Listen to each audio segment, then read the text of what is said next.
China deployed a $7 billion armada into the South China Sea to show control, yet within 40 minutes, it vanished. September 12, 2025. The South China Sea lay heavy and still, the calm before history broke. Beneath those dark waters, engines rumbled. Steel giants waited for orders. Beijing had made its move.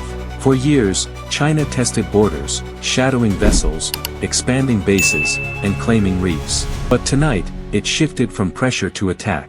Their goal: cripple the United States Freedom Rig, a towering energy fortress of 120,000 tons, the very emblem of U.S. strength.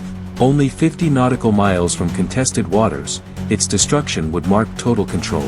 From Hainan to Guangdong, China's deadliest fleet assembled. A 65,000-ton carrier led the formation, followed by 6 Type 052D destroyers armed with 64 missiles each, 4 escort frigates, 10 JH-7 bombers, and 5 Y-9 electronic warfare aircraft. Together, they formed a $7 billion spearhead advancing toward the rig. U.S. satellites spotted strange movement, but disbelief silenced alarms. No one expected China to risk war, not tonight. Yet, on the Freedom Rig, U.S. Marines tightened their grips, scanning the black horizon. The sea felt different, like the air before lightning. They knew what was coming. If this armada struck, it wouldn't be a warning shot. It would be a tremor that shook all of Asia. And at 3:27 a.m., the first missiles arrived. 10 Chinese cruise missiles split the sky, tearing the silence apart. The sea turned into light and fire. The Dragon fleet had entered the fight. When the first blasts came, power on the rig flickered. Y-9 aircraft above jammed every radar with 120 gigawatts of interference, blinding defenses across thousands of miles. Even America's most advanced spy-6 systems failed. For 5 seconds, the fortress stood blind, deaf, and alone. Then came order through chaos. Colonel James Marston barked commands: switch to manual. Fight by hand. Marines scrambled to position. Thermal scopes, shoulder launchers, and manual trackers ready. A duel began, machines down, men versus missiles. Private Sanchez spotted a streak across the night. Target locked, he yelled. His Stinger fired, a flash, a roar, 1 missile gone. 9 more followed, and America answered each one. Explosions carved the sky. By 3:36 a.m., 9 out of 10 incoming warheads were destroyed before impact. The final missile struck nearby, blasting the sea into fury. Windows shattered, men thrown to the floor. 5 Marines injured, but the rig still stood. Burned, battered, but unbroken. That survival was more than defense, it was defiance. In Washington, red lights flooded war rooms. Pentagon screens blinked alive. Within minutes, confirmation arrived. Chinese fleet initiated strike.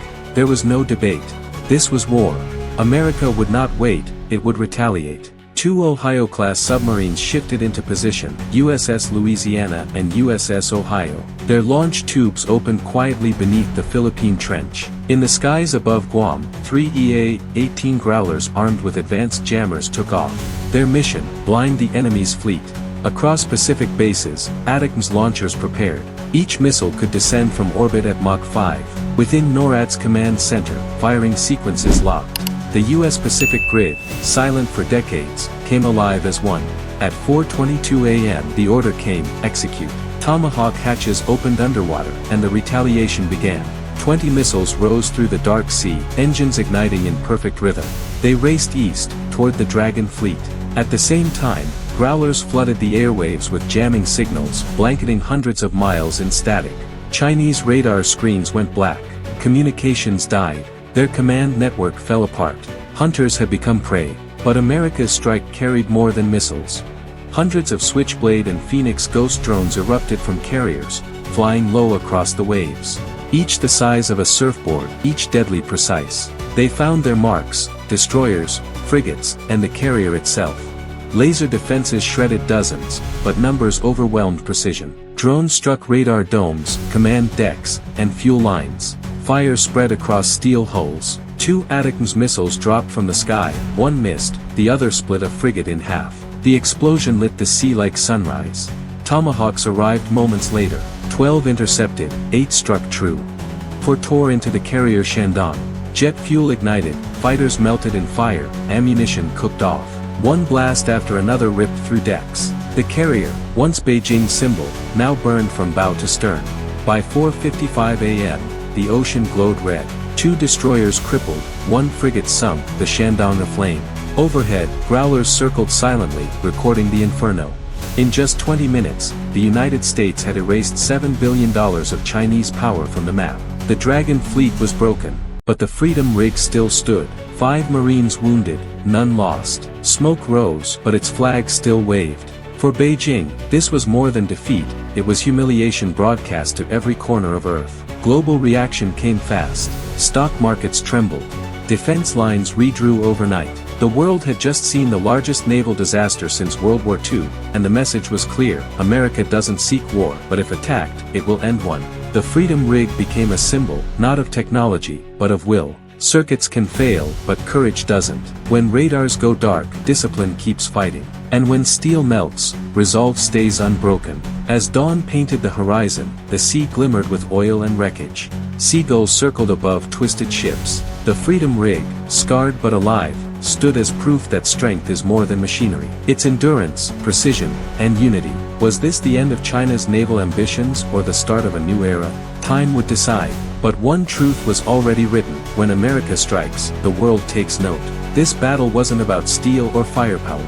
It was about determination, the will to survive and prevail. The US Navy showed once more that when tested, it adapts, retaliates, and overcomes. Freedom, though costly, remains defended. Afternoon settled over the South China Sea. Rescue ships drifted through the smoke. What began as domination had ended in devastation. The ocean now was still. Around the world, analysts replayed satellite footage, dissecting every frame. Experts called it the most decisive engagement in modern naval history. Others warned it might spark something far greater. In capitals across the globe, defense leaders met in silence. Allies were cautious. Rivals were calculating. One thing was certain: the balance of power had shifted overnight. On social media, burning images spread like wildfire. Millions watched the moment a superpower was humbled. The Freedom rig became a global emblem of endurance. In Washington, the Pentagon confirmed the final count: 3 ships destroyed, 2 crippled, 1 fleet annihilated. The report concluded: threat eliminated. Region stabilized. But no one cheered. They all knew this was just the beginning. In Manila, crowds gathered waving flags, a mix of pride and fear. To them, the Freedom rig wasn't just American, it represented resistance. As the rig systems came back online, crews welded panels, restored lights, and raised the flag again. Commander Marston addressed his men: hold the line. Always. His words echoed across the radio, short but immortal. China's silence was deafening. Intelligence satellites saw movements, new shipbuilding at coastal bases. The Dragon might have fallen, but it was not asleep. America's message came in quiet motion: submarines redeployed, carriers repositioned. The signal was clear: readiness is deterrence. At the United Nations, diplomats spoke cautiously. But behind their calm speeches, defense budgets rose, alliances tightened, and the world prepared for the next chapter. By nightfall, the last fires faded. Reporters called it the 40-minute war. Historians called it inevitable. Strategists called it balance restored. And as the president addressed the nation, he ended with one promise: we do not fight for war. We fight so peace survives. The broadcast faded. The sea, once again, looked calm. But beneath that still water lay the wreckage, a reminder of what happens when ambition meets resolve. History had turned in 40 minutes. The storm had passed, but the warning remained.